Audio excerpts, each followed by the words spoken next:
تو جب غالی جو ہمارے نام پر ہمارے شیعوں کو گمراہ کر رہے ہیں ان کا تصور آتا ہے تو میں بے چینی میں کروٹیں بدلتا رہتا ہوں، انہوں نے میری دین چھین لی ہے۔ اللہ یہ ایک بات۔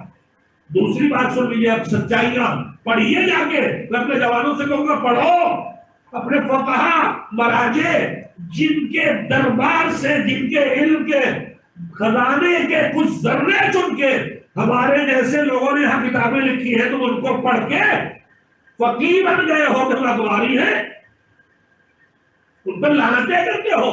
سنو لعنت ائمہ نے کس پہ لعنت کی ہے؟ ائمہ نے کیا، ائمہ کی سیرت کیا تھی؟ جو غلو کرتے تھے ان پہ نام لے لے کے ائمہ نے لعنتیں کی ہے۔ لکھنؤ رہتا ہوں تو لعنت کو نالت میں بھی کرنے لگا، اب کچھ دنوں میں مجھے لکھنوی لکھا جانے لگے گا۔ ایسے میں اس سے پہلے صفی پوری اور نامی صفی حیدر نام تھا، لیکن وہ نامی ہو گیا۔ اچھا بہت سے لوگ تو میرا نام بھی اصلاح کر دیتے ہیں، وہی حد سے آگے بڑھنے والے شفیع حیدر صاحب کا اتنا موٹا سے آدمی صفی حیدر نہیں ہو سکتا، شفیع حیدر ہو سکتا۔ سنیے، ایک ہے مقصر جو امام کے مراتب کو نہیں جانتا، جو کمالات اور صفات اور درجات ہوتے ہیں ان میں سے کچھ کا انکار کرتا۔ ایک ہے غالی جو ائمہ میں جو اللہ کی مخلوق ہے وہ صفتیں گڑھتا ہے جو اللہ کی ہے۔ سنیے، جہاں تک میری یادداشت میں ہے 8ویں امام کا ارشاد ہے، ہو سکتا ہے 6 امام کو ہو، میں دیکھوں گا اپنے بچوں سے مجھے بعد میں نام یاد دلا دیں گے۔ انہیں امام میں سے دو میں سے کسی نے فرمایا ہے کہ اگر مقصر ہمارے پاس آئے تو ہم اس کو قبول کر لیں گے، لیکن غالی ہمارے پاس آئے گا تو ہم اسے قبول نہیں کریں گے۔ بولا کیوں؟ وہ تو آپ کی محبت میں آپ کو آگے بڑھا رہا تھا، یہ تو آپ کی دشمنی میں پیچھے ہے۔ میری ذات کا مسئلہ نہیں، میرا جو نہیں ہوتا، اگر ان کی ذات کا مسئلہ ہوتا تو جو ان کو بڑھا رہا تو اس سے خوش ہوتے، لیکن بات ذات کی نہیں ہے، وہ اپنے لیے ہے ہی نہیں ہے، بات خدا کی ہے۔ تو ان کو کوئی شوق نہیں ان کو بڑھائے گا، تم بڑھاؤ گے کیا؟ تمہاری اوقات کیا ہے؟ جو ان کو کمال دینے والا ہے وہی ان کو بڑھانے والا بھی ہے۔ اب اگر سنیے گا تو مقصر آئے گا تو اسے قبول کر لیں گے، غالی کو قبول نہیں کریں گے۔ کیوں؟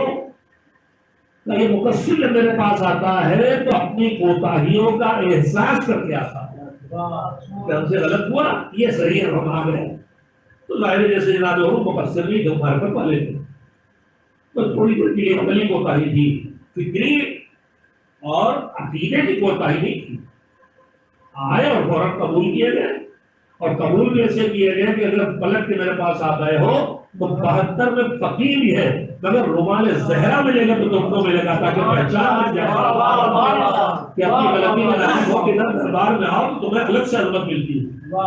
کسی شہید کو رومال نہیں باندھا ہے علاوہ ہو کے پہچان بنوانی، مگر کا غالی کو قبول نہیں کرے گا۔ سنیے اور دیکھیے امام کی بات سچی ہے کہ نہیں، کا غالی کو اس لیے قبول نہیں کریں گے کہ وہ غلو کر کے ہمارے دین سے آزادی حاصل کر کے نماز روزہ حج کا انکار کر دیتا اور نہیں کرتا، دور امام میں بھی نہیں ہوتا، اور اگر وہ ہمارے پاس پلٹ کے بھی آئے تو اتنا بگڑ چکا ہوتا ہے کہ ہمارے دین کی پابندیاں قبول کرنے کے لائق نہیں رہ جاتا۔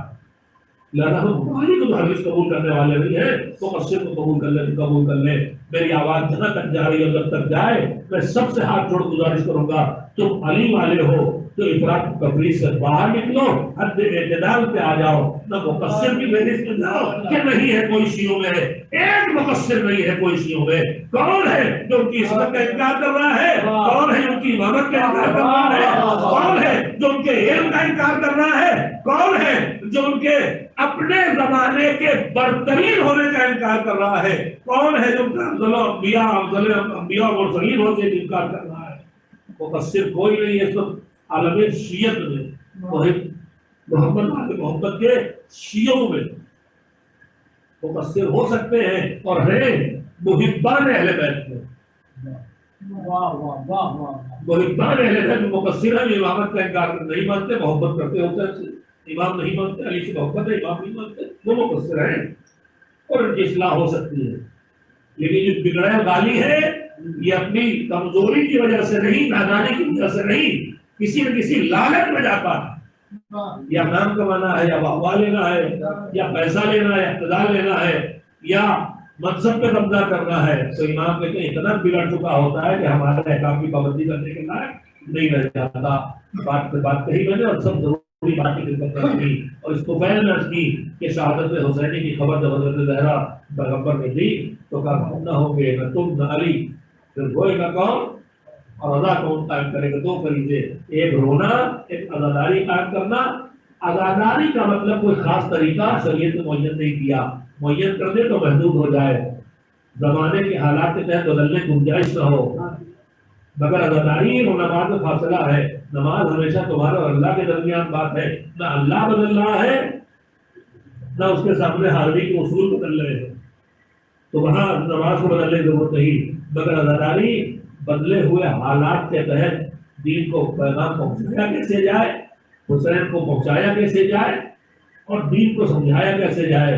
لہذا عزاداری کو گنجائش چھوڑ دی، ہم طریقہ معین نہ کریں گے، تم اپنے شعور دین سے طے کرتے رہو کہ کس دور میں عزاداری کیسے کی جائے کہ حسین کے پیغام کو پہنچا سکے اور حسین کی یاد دلا سکے۔ کوئی ضروری نہیں ہے کہ ہر جگہ تمہیں ذوالجلال ہی نکالو، کوئی ضروری نہیں ہے کہ تم ہر جگہ اونٹ ہی لے کے آؤ، اور ہمارے علاقے میں جلوس پہ ہاتھی بھی آنے لگے۔ اب کربلا کی یاد دلانے کے لیے اونٹ تو ہے، بے گجاوا ہماریاں بے چین کر دیتی ہیں، خون میں ڈوبا ہوا گھوڑا یہ سونے چاندی کے زیوروں سے لدا ہوا نہیں، ہم نے اسے بھی بگاڑ دیا۔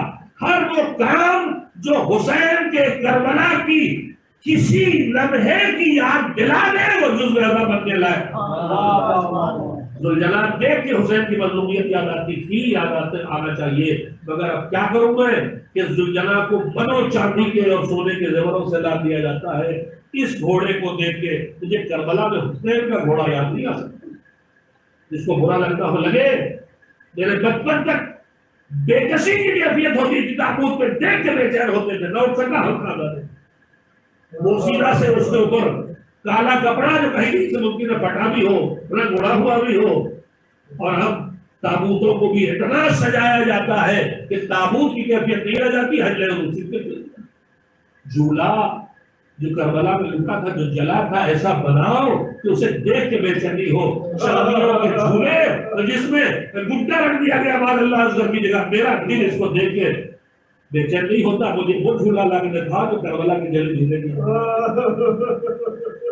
جو شاعر تھے، جو ہمارے بزرگوں نے سلسلے شروع کیے تھے، ان سے جو کیفیتیں آ رہی تھی، ہم نے اس مصلحت کو سمجھا ہی نہیں کہ ان چیزوں سے یاد حسین آنا اور عزاداری پر دیکھو تو رو پڑو، دیکھو تو آنکھوں میں آنسو آ جائے، دیکھو تو حسین یاد آ جائے، دیکھو تو کربلا یاد آ جائے۔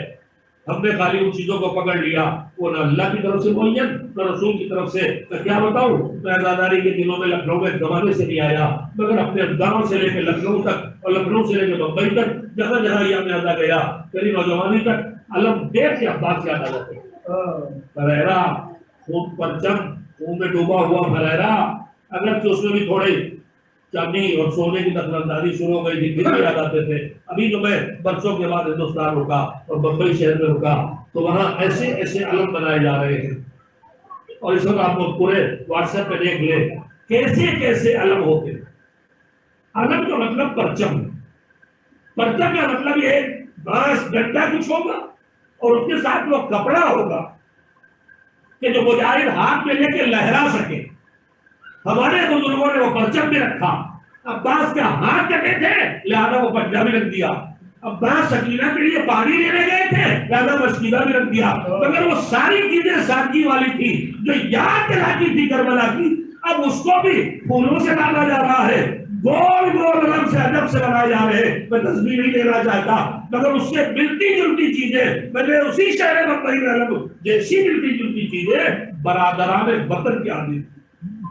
ہمارا علم عباس کی یاد دلانے کے بجائے گول گول بنا کے عجیب و غریب کیفیت کر دی گئی، اور پھر ایک نئی چیز اور شروع ہو گئی، بہت سی باتیں آ رہی کہہ چلا جا رہا ہوں۔ علم عباس کا ہاتھوں میں لے کے خیموں سے مقتل پرات تک اور فرات سے آدھے راستے تک عباس لائے تھے، اور عباس کے لاشے کو چھوڑ کے حسین اس علم کو اٹھا کے خیموں تک لائے تھے۔ علم کہیں دوڑا نہیں گیا۔ اب یہ بھی عجیب و غریب چیز آ گئی، علم ہاتھ میں لے کے چلنے کی چیز ہے۔ علم ہاتھ میں لے کے رسالے کے آگے سردار کے ہاتھ میں لے کے چلنے کی چیز ہے، تاکہ پیغام دے پیچھے پیچھے آ رہے ہیں کیا کہہ رہے ہیں۔ اب جگہ جگہ زمین میں پیوست کر کے بڑے بڑے کئی لوگ اٹھائے اس کو بھی اپنے اپنے مانگے کھانے کی جگہ بنا لیا، وہاں جا کے مرادیں رکھ رہے ہیں۔ یہ بدلتے چلے جا رہے ہیں۔ ہم اس سب کو سمجھے بغیر جو ان شاعر الہیہ رسوم اعضا کے لیے نسلوں میں دور ائمہ سے لے کے آج تک ہمارے باشعور بزرگوں نے وہ چیزیں رکھی تھی، ان کو بھی ہم نے ان کے کھیتوں سے چھین لیا، اور اس کے بعد نئی نئی چیزیں ایسی شامل کر رہے ہیں جن کا کوئی رشتہ آزاداری سے نہیں بنتا۔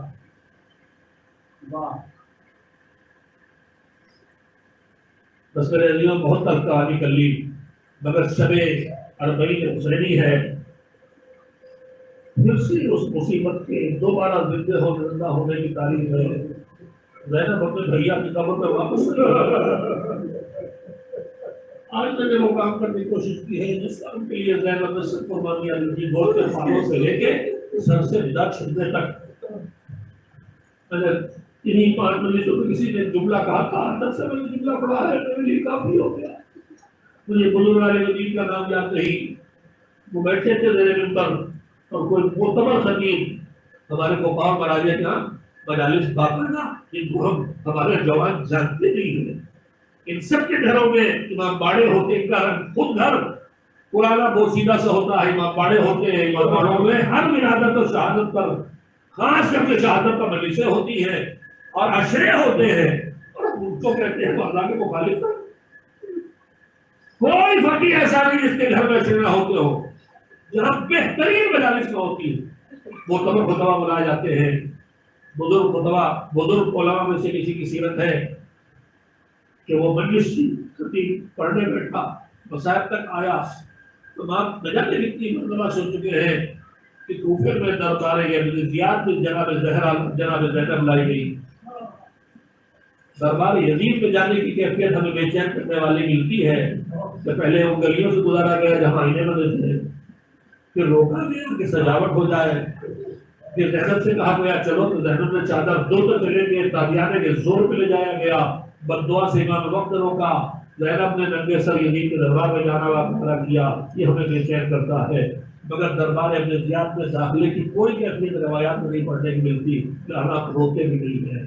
مگر سنیے، خطیب نے جیسے ہی کہا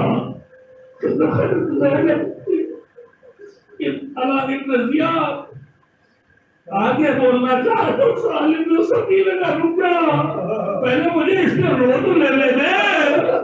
ارے بھی کون سی مصیبت پڑی گا، اس سے بڑی مصیبت کیا ہوگی کہ زہرا کی بیٹی ابن زیاد کے سامنے کوئی ضرورات کی دنیا میں آگے فرضی مسائل پڑے، ذرا سوچ لو آگے بڑھ کر کے۔ فاطمہ کی رفتگیاں زینب علی کی بیٹی زینب اسی کوفے میں ابن زیاد کے سامنے رسم بستہ لے جائی جا رہی، سے مصیبت کیا ہو؟ سید سجاد نے بھی کون سی مصیبت بیان کی تھی؟ یہی تو کہ ہمیں بہت شام کے بازاروں میں ویسی مہندی بنا کے کشم پھرایا نہیں، جیسے تو زینب کے غلاموں قریدوں کو پھرایا جاتا ہے۔ جن مصیبتوں کو یہ ہمیشہ یاد کرتے تھے وہ مصیبتیں یہی تھی۔ جب بھی سید سجاد سے پوچھا گیا سب سے بڑی مصیبت کہاں پڑی، پوری مصیبت کا مرقع ہے۔ گلے کٹتے دیکھے تھے، ٹوکے زینب پہ سر دیکھے تھے، کھوپیوں کو تماچے لگتے دیکھا تھا، بابا کی لاش کو دونوں سے بیویوں کو سہم کے دوسرے کے پیچھے چھپتے دیکھا تھا، بچوں کی کامل حال لگتی دیکھی تھی، سب دیکھا تھا، گوروں کا فرق جنازے میں بھی بابا کے دیکھا تھا۔ مگر جب کسی نے پوچھا سب سے بڑی مصیبت کہاں پڑی تو پلٹ کے کہتے تھے بڑی مصیبت کو تو شام ہے، شام ہے، شام ہے۔ مصیبتوں میں بڑی مصیبتیں تھی، اور جب شہداء کہ قاتلوں سے انتقام لیا جانے لگا، تو شہیدوں میں بڑی مصیبت کون سی تھی؟ کربلا میں بابا تیر سے جاتے مارے گئے، کربلا میں چچا مارے گئے، کربلا میں بھائی مارا گیا، اکبر مارا گیا، قاسم مارے گئے۔ تو جب اللہ نے آگے کہا مختار قاتل لال حسین کا انتقام لے رہے، تو شمر کو نہ پوچھا، خولی کو نہ پوچھا، عبید عباس کا قاتل نہ پوچھا، کہا یہ بتا حرمنا زندہ ہے؟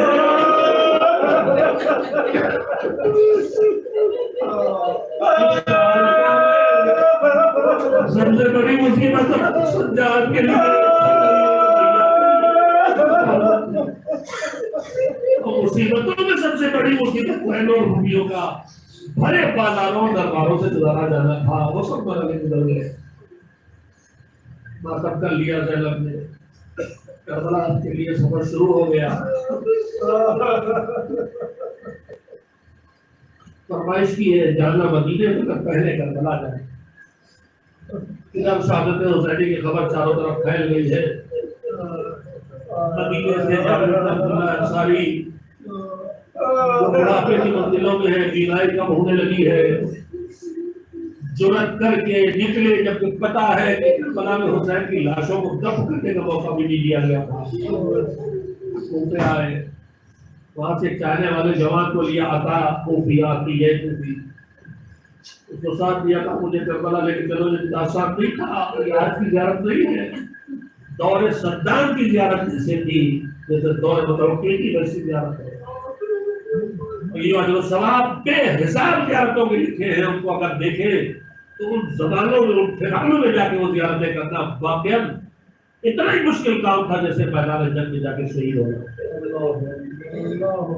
آئے کربلا لے چلو، کربلا لے کے آئے، مگر سیدھے اپنے بچپن کے دوست حسین کے پاس بودوں کے لایا تھا، ان کے پاس تو مجھے پہلے فرات پہ لے چلو، فرات پہ پہنچایا، وہ غسل کریں گے جب فرات پہ ٹھنڈے پانی جابر تب کو ہو گیا یہی موجے مارتا ہوا پانی تھا۔ غسل کیا، صاف ستھرا لباس پہنچا، پہنا، دوست سے کرنے کی ملاقات کی تیاری ہے۔ کیا تمہارا کو خوشبو ہے؟ عطیہ نے کہا ہے، کوئی گھاس کی خوشبودار والی مدد پہ لگائی، مجھے کب ہو سکے عطیہ نے دیکھا، سوچا کہ اس بات میں تعلیم نہیں کرنی۔ اب چل رہے تھے میرے خطیب اعظم صاحب سرا سے سنا اس کے ابھی تو جابر چل رہے تھے، عطیہ ساتھ تھے، تو دیکھا کہ جابر ایسے چل رہے ہیں جیسے کہیں مثلا یہی پہ تورم پٹے، یہاں گر جائے وہاں گر جائے، تو ہم پیر بچا کے رکھتے ہیں کہ تورم پیر بچا کے رکھ رہے تھے۔ عطیہ سمجھے کاٹے چوم رہے ہیں، گریا چومے کے نالے کیوں نہیں پہن لیتے؟ عطیہ تجھے معلوم نہیں میں کربلا پر بہتر گئی ہوں، ارے کہاں پاس ہوں گیا کہاں مجھے تو لگتا ہے میرا قلم کوئی دوسرا نہ پڑ جائے جہاں خون سے پوش ہو گیا۔ آئے نو تک پہنچے، ایک مرتبہ آواز دی یا حسین یا حسین یا حسین، اور اس کے بعد درسیاں پڑھتے ہوئے خود کو قبر میں گرایا۔ ارے کیا ہو گیا میرے دوست کو کہ دوست پکار رہا ہے مگر دوست جواب نہیں دیتا؟ پھر مجھے پتا ہے کہ ایک بار آواز ہٹو ہٹو بلا گیا، جابر ہٹے، گرایا کہ اتر کے گئی مجھے نہیں معلوم۔ ارے فریاد کرتی ہوئی کب پہنچی، بھیا کی کب گرانی آج زینب آئی ہے بھیا، بھیا علم کرنے بھائی کا زینب بلا میں آئی ہے، علم کرنے بھائی کا زینب بلا میں آئی ہے۔